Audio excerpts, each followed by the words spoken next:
Differences. As a spouse or someone who cheated, had a sex addiction, or was intimacy anorexic, or you found out after the funeral, you do have some unique aspects to your process, as opposed to someone who finds out about an emotional affair or sexual affair during their husband or wife being alive. So I want to walk through how your particular situation is unique. Okay, we clearly understand it's not your fault that it happened. And I'm going to keep saying that because especially women tend to blame themselves. Don't. But your situation, because you found out after death, is unique. So I'm going to go through several things. Number one, you're already in a state of trauma when you found out. Okay, it wasn't like you were having a happy life and everything's good and you find out that your spouse is doing these things. No, you just lost your spouse, which all by itself is a huge trauma, regardless of the type of marriage you had or believe you had. Okay, you're already in a surreal situation and have expended a lot of emotional energy just going through the funeral, the wake, and all the relationships that entails. You've had disappointments in other relationships on how they handled the death of your spouse. Some of them didn't show up. Some of them didn't care to say anything. Some of them abandoned you. Some of them you said cruel things about your spouse, things that might not have been true. So you have those dynamics. So to say that you are in trauma or in a trauma state to start with is totally legitimate. So you're not starting off in the same kind of level playing field that a woman or a man who's in the middle of their marriage and life is good, the kids are going, doing the things they're supposed to be doing, and all of a sudden this new variable comes in. No, you're in this whole trauma state over here where everything's already different.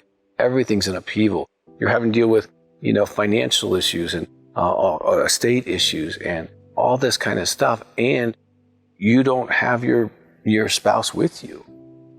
So unlike other spouses whose life is somewhat normal, then hit with infidelity, with sex addiction or intimacy anorexia, you're already in a default when you are hit with this new reality of your spouse's behavior. So you're already off balance, is my point. And then you're hit, okay?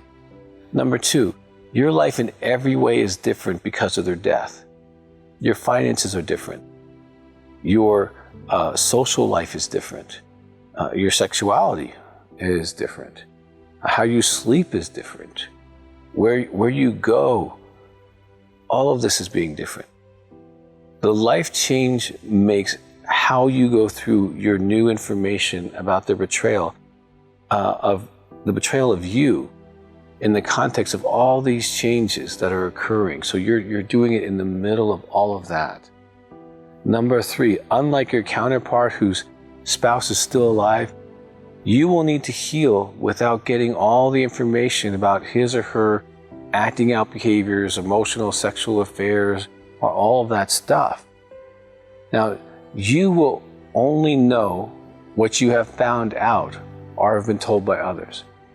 You don't have access to your spouse or them having the opportunity to take some kind of polygraph to find out what really the truth is. Here, you are not totally alone.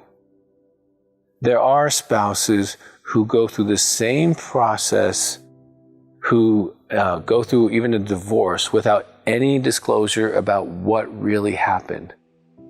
So in that way, you're not the only type of man or woman who has experience having to deal with finding out the secrets and still not have any information. Them just totally shut down, I'm leaving, you can deal with it, and that's just what happens.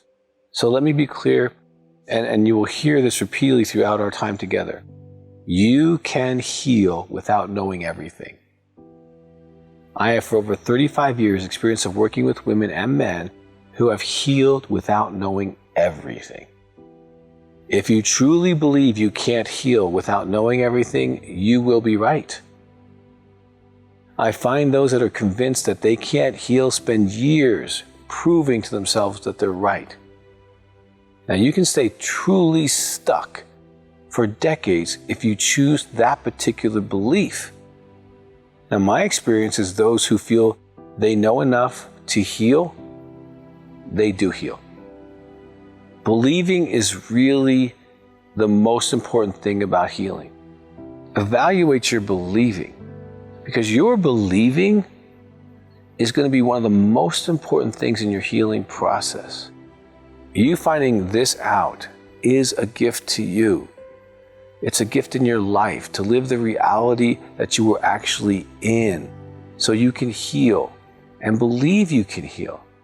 You will still go through similar processes of partners to heal, but you can avoid making your situation so unique that you get stuck in the secret, you get stuck in the betrayal, and you get stuck in what happened, what you don't know, and you don't heal. I really want to take a minute, and I want you to hear my heart. I've sat with women who for decades believed they couldn't heal. It affected their health, their spirit, their soul. They wouldn't engage in relationships, and they almost cursed themselves not to heal. You do not need to know everything to heal. You will never know everything. Do not let his secret stop your life. You know enough to heal, and you can. And I want to encourage you to keep watching to learn some things, but I want you to believe you can. Because if you believe in your heart of hearts that you can't, you will affect your lives and the lives of so many people that love you so deeply and so profoundly. And it will change the trajectory of your life. Do not let their secrets decide your life. You still breathe. You still have people that you can love, but you need to be able to believe that you can heal, and you will. And you can actually be stronger and have a happier life and trust again, and maybe even have another marriage. You never know. But believe that you can heal.